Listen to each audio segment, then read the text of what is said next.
안녕하세요. 테크크리에이터 꾸란지 PD입니다. 본 영상은 2022년 7월 3일 냉방 제품 뭐 살까라는 주제로 진행된 라이브 방송의 편집본입니다. 알찬 구성을 위해 실시간 질문에 대한 답변을 결론 위주로 편집했어요. 오늘 메인 주제인 냉방 가전제품 뭘 살까에서 진행을 해보겠습니다. 냉방용품, 냉방 가전제품이 가격이 만만치 않으니까 뭘 살지에 대한 고민을 하시는 분들이 굉장히 많은 것 같습니다. 첫 번째 할 이야기는 당연히 냉방 가전제품 하면 가장 먼저 생각나는 에어컨입니다. 스탠드는 보통 거실이나 좀 규모가 있는 장소에 살까 말까를 고민하는 거지, 이 종류를 살까 다른 종류를 살까 고민하는 건 아니라서 스탠드 에어컨은 조금 제껴두고 이제 크게 우리가 벽걸이 창문형 이동식이 있는데 외부에 실외기를 따로 설치할 수가 있어가지고 벽걸이 에어컨을 설치할 수 있는 환경이 된다라고 하면 고민할 필요가 없습니다. 벽걸이를 설치할 수 있는데 창문형이나 이동식을 설치할 이유는 전혀 없어요. 벽걸이를 설치하려면 호스도 연결해야 되고 벽을 뚫어야 될 수도 있고, 특히 이제 자가가 아니라면 설치할 수 없는 환경이 많기 때문에 창문형이나 이동식을 고민하시는 분들이 많거든요. 그런 분들이라면 벽걸이를 제외해두고 창문형이나 이동식을 선택해야 되는데, 이동식은 냉방 성능의 한계를 가진다. 지금 여기서 증발기가 뭐고 압축기가 뭐고 응축기가 뭐고 팽창 밸브가 뭐고 이거를 자세하게 설명할 건 아니에요. 파란색 이 부분이 우리가 흔히 말하는 에어컨입니다. 요 빨간색에 있는 부분이 실외기라고 생각하면 돼요. 지금 여기서 잘 보시면 실내에서 실내 공기가 유입돼서 차가운 공기를 배출이 된다. 이거 하나 생각하고 계시고요. 그 다음에 실외기에서도 실외에서 공기가 유입돼서 뜨거운 공기가 배출된다. 이 공기의 흐름만 머릿속에 기억해 두시면 됩니다. 창문형은 에어컨의 절반은 실내를 보고 있고 또 절반은 밖을 보고 있잖아요. 그래서 창문형 에어컨이 실내기와 실외기가 하나로 합쳐진 형태이긴 하지만 공기의 흐름은 실내에서 들어온 공기는 실내에서 나가고 실외에서 들어온 공기는 실외로 나가는 구조라서 거리나 스탠드 에어컨처럼 공기의 흐름 자체는 똑같습니다. 이동식 에어컨이 왜 냉방 성능이 한계가 있는지를 말씀을 드리기 위해서 앞에 내용들을 보여드렸어요. 공기의 흐름 측면에서만 보시면 이해할 수가 있거든요. 이동식 에어컨 어떻게 생겼죠? 창문이라고 했을 때 이런 주름관 같은 걸 연결해서 공기가 배출되도록 만들잖아요. 실내 공기가 유입돼서 차가운 공기가 배출되는 건 똑같습니다. 그런데 문제가 뭐냐? 응축기라는 장비에 공기가 필요하다 그랬잖아요. 일반적인 에어컨에서도 공기가 실내에서 들어와서 실내로 나가고 창문형 에어컨도 실내에서 들어와서 실내로 나가고, 그런데 이동식 에어컨은 이 공기가 실내에서 유입됩니다. 100이라는 공기가 제품으로 들어왔어요. 그 중에서 한 50이라는 공기는 다시 실내로 나가. 오케이, 문제 없어. 그런데 50이라는 공기가 밖으로 나가버렸어요. 그러면 내가 있는 공간에 공기가 줄어드는 거예요. 틈으로 공기가 막 들어옵니다. 어떤 공기? 외부에 있는 따뜻한 공기가 흔히 이제 음압 현상이 발생한다라고 하는데, 냉방 성능 일정 수준 이하로 온도를 낮출 수가 없게 되는 한계를 가지게 됩니다. 벽걸이가 가능하다면 벽걸이, 그 다음 차순위가 창문형, 이동식 에어컨은 되도록이면 안 사는 게 좋다라는 것을 말씀을 드리는 거고요.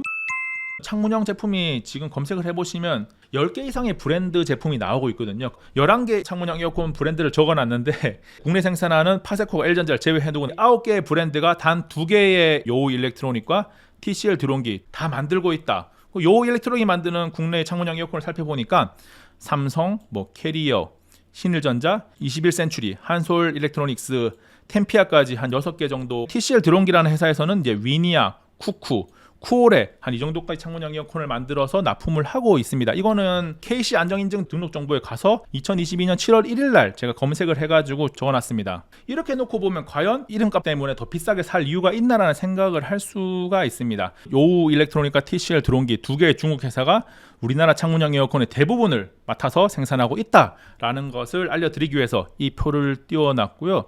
이런 중국 제조사에서 만드는 거에 대한 믿음이 좀 없는 분들이 많이 있잖아요. 그런 분들은 사실 파세코나 LG로 가는 방법도 좋은 방법입니다. 표를 보고 나니까 와, 이게 우리가 창문형 에어컨을 많이 사면 살수록 배부르는 거는 중국 회사인가라는 생각도 들 거예요. 창문형 에어컨이 처음 나올 때만 해도 신제품 위주로 판매를 했어요. 2020년에서 21년 넘어가면서 판매량이 확 늘었고 올해는 더 많이 팔리고 있는데, 그렇다 보니까 2020년이나 2021년에 생산된 제품들이 재고가 남아 있습니다. 올해 이제 창문형 에어컨을 검색해 보면 굉장히 싼 제품들이 많이 있어요. 2021년에 나온 윈도우 핏은 39만 원까지 떨어졌었거든요. 근데 그런 제품을 사는 것도 괜찮고, 또 위니아나 캐리어도 작년 제품은 30만 원대까지도 파는 것 같더라고요. 2022년도 신모델들을 쭉 한번 보면 소음이 조금 더 줄긴 할 거고, 대체적으로 IoT 기능, 이제 스마트폰으로 조작할 수 있는 기능을 넣는다거나 부가 기능을 많이 넣는데, 그런 부가 기능이 필요 없고 냉방만 잘 되면 된다 하시는 분들은 전년도 모델 사는 것도 충분히 좋은 방법입니다. 반값 이하로 떨어지는 경우도 많이 있으니까 인터넷에 그냥 제품 검색해 보시면 돼요. 냉방 냉방 가전제품 중에서 두 번째 이야기할 주제는 선풍기입니다. 요즘 선풍기를 보면 이제 BLDC 모터라는 거 혹시 많이 들어보셨죠? 일반 DC 모터는 브러시드 DC 모터고 BLDC 모터는 BL이 뭐냐면 브러시드 리스, 브러시가 없다. 돌아가는 주체가 다릅니다. 모터 주변에 항상 자석이라는 게 있는데 BLDC 모터는 내부에 축은 가만히 있고 외부가 돌아가는 형태인 거고, 일반 DC 모터는 외부의 자석은 가만히 있고 내부의 축이 돌아가는 형태예요. 이런 차이가 있다 보니까 여기 브러시라는 존재가 있는데 이 브러시가 소모가 되고 막 마찰을 일으키고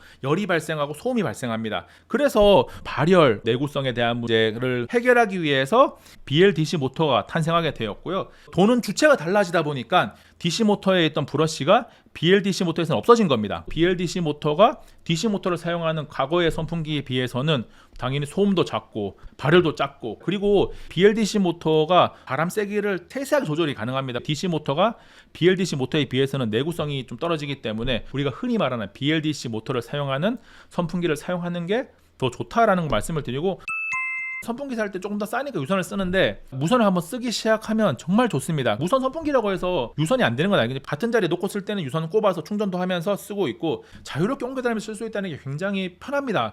또 무선 선풍기의 배터리가 제품마다 조금씩 다르긴 하겠지만 대여섯 시간 이상 아니면 7-8시간 이상 사용할 수 있게 배터리가 나와요. 무선 선풍기를 아직 써보시지 않았다 하시는 분들, 조금 더 비싸더라도 무선 선풍기를 써보시면 정말 편하구나.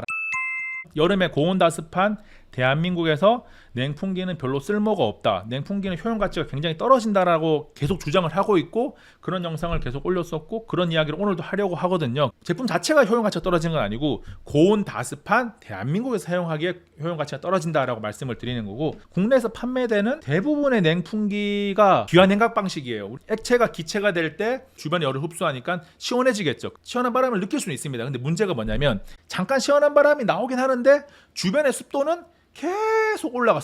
정말 습도가 많이 올라갑니다. 좀 좁은 공간에서 냉풍기를 사용하면 실내 온도가 1, 2도 떨어질 수 있긴 한데 그 1, 2도를 떨어뜨리기 위해서 예를 들어 40%의 굉장히 건조한 환경에서 썼다 그러면 60%까지 넘어갈 겁니다. 정말 찝찝해져요. 안 그래도 막 장마철에 여름철에 에어컨 틀고 막 제습기 틀고 어떻게 하면 습도를 낮춰가지고 쾌적하게 살까를 고민하는데 냉풍기를 틀면 습도가 올라가는 가장 큰 단점이 있기 때문에 고온다습한 국내 기후에서는 별 효용 가치가 없다고 계속해서 말씀을 드리는 겁니다. 냉풍기를 사용하다 보면 가장 귀찮은 게 뭐냐면 좀 정말 심할 때는 한두 시간 아니면 두세 시간에 한 번씩 물이나 얼음을 계속 갈아줘야 돼요. 또 위생적으로도 안 좋기 때문에 계속 씻어줘야 돼요. 세척과 그런 거를 몇 시간에 한 번씩 반복하면서 써야 되는데 그런 거 치고는 온도가 조금 낮아질 수는 있는데 습도가 기하급수적으로 올라가기 때문에 조금 더 환경은 더 안 좋아진다 라는 것을 말씀을 드리고요. 건조한 지역에서 사용하면 효과가 좋습니다. 포화 수증기량까지 알고 있어야 되는데 온도에 따라서 공기에 머물 수 있는 수증기량이 정해져 있어요. 고온다습하다는 것은 이미 온도가 높은 상태에서 습도가 높아요. 수증기가 포화 상태인 거예요.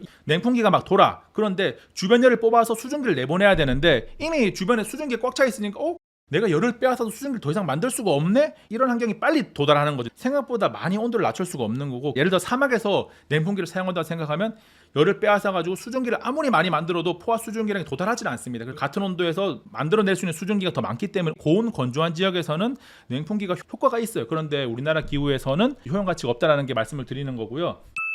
그러니까 어떤 테스트 보니까 온도를 쭉쭉쭉 낮추더라. 분명히 우리나라인데 그런 테스트를 보실 때 잘 봐야 되는 게 테스트를 시작할 때 습도가 몇 %는 잘 봐야 됩니다. 온도가 쭉쭉쭉 떨어지는 경우에 보면 예를 들어서 온도는 30도인데 30도에 막 습도가 40%, 30도에 35%, 습도가 40% 이하로 떨어진 상태에서 온도만 높으면 당연히 주변에 포화 수증기량이 낮아가지고 건조한 상태에서는 온도를 낮출 수가 있거든요. 그런 환경에서 테스트를 한 다음에 와 온도 많이 떨어져 이런 식으로 얘기를 하기도 하는데 그렇게 건조한 환경에서만 테스트 한다는 것 자체가 국내 기후는 전혀 생각하지 않는 테스트거든요. 고온 건조한 지역에 가면 효과가 있겠구나라는 것을 보여주는 테스트로 그냥 인식을 하면 되는 거예요. 냉풍기는 그냥 조금 시원한 바람을 내보내는 선풍기다. 그런데 또 선풍기보다 더 안 좋은 게 습도를 더 많이 높여가지고 오히려 짜증이 더 밀려올 수가 있다. 왜냐하면 우리가 여름에 많이 경험해 보셨잖아요. 습도 높으면 막 끈적끈적거려가지고 기분 나쁜 상황 많이 있잖아요.